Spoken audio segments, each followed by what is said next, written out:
What's happening? Godfrey here, and I've been really looking forward to making this video for a long time, not just because this guitar is expensive and rare, but because the Gibson SG is one of my favorite instruments ever, and in my opinion, the quintessential rock and roll guitar.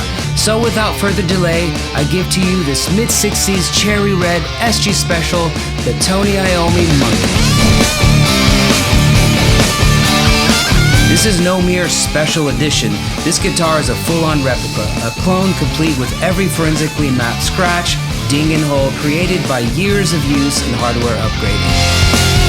So they tell me that Tony himself can't even tell the difference between his original and this clone. Only 25 were made of the left version and 25 of the right version. And since Tony was a lefty, in my opinion, that makes this one the most authentic of the two. Yes, this is a lefty, and some people might be wondering, Bro, why would you have a left-handed guitar if you're not even a lefty? Stupid. this guy's gotta calm down. Well, for one, it sold out very quickly, even at the $20,000 price tag, so I was lucky to even find this one. And secondly, I find playing it very creative. Yes, the strings are reversed and the knobs feel a little awkward, but it really forces me to try new things, and I definitely come up with some unusual riff patterns when I play it, and I actually really like that. Okay, now let's cover some of the basics, but before we do, if you're liking this video so far, do me a favor and let YouTube know by smashing the like button. I really appreciate it, that helps a lot. So thank you. The Gibson SG was first introduced in 1961 and at the time was called Gibson Les Paul SG. A few years later they dropped the Les Paul part because Les Paul, the founder of Gibson, didn't really like the guitar for various reasons, and so they just named it Gibson SG. And a little known fact is that SG stands for solid guitar. It's all mahogany, just one piece of wood. It's really light and I absolutely love the horns on it. It's just such a cool looking guitar, a complete bona fide weapon of mass destruction. The pickups play a really important part of its sound. Tony had John Birch make him a custom pair of P90s, but for these replicas, since John Birch did pass away in 2000, his apprentice who worked with him for many years was able to make authentic recreations of those original pickups. These particular pickups have a bit higher output than regular P90s and have more attack as well. And again, it just has this really dirty sound, but clear and really articulate at the same time. They definitely bring a lot out of this guitar. So Tony hand signed each of these guitars on the back of the headstock. This is number 24 of only 25 made worldwide. And I'll tell you right up front, this is the best sounding guitar I've ever played. When I first plugged it in, I couldn't put it down for several hours. For me, riffs just seem to kind of pour out of it with effortless ease. And while that does sound cheesy, it is true. And you know, some guitars just possess more magic than others. Tony made a lot of modifications to his SG Monkey, and those are fully replicated here. A really obvious one is the stop tail piece and the bridge.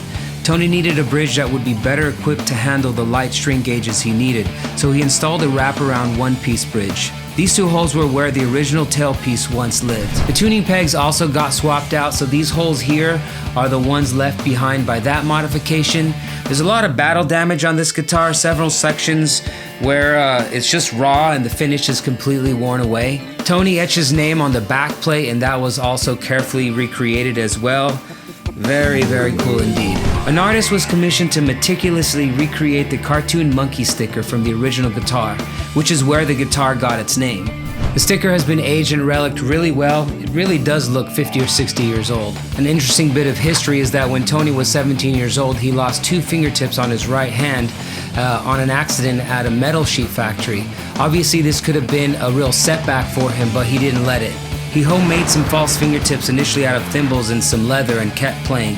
That's also why the neck on this guitar has a layer of glossy polyurethane on it, which made it easier for him to play and slide around. Tony started to heavily use his Monkey during the recording of Black Sabbath's self-titled debut album in 1969. He started the sessions with his white Stratocaster, but one of its pickups failed in the studio, so Tony switched to the SG, and the rest, well, is history.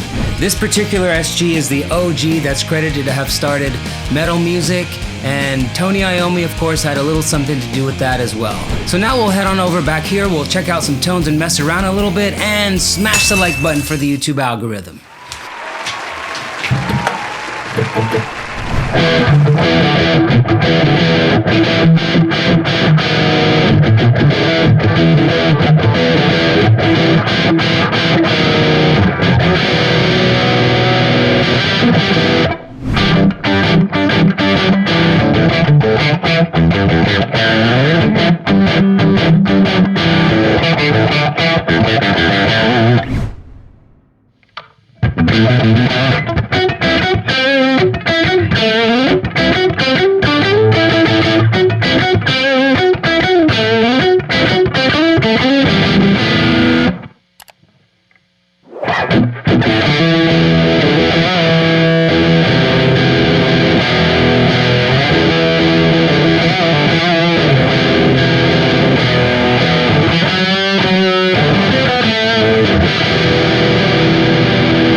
Let's do a little 90s.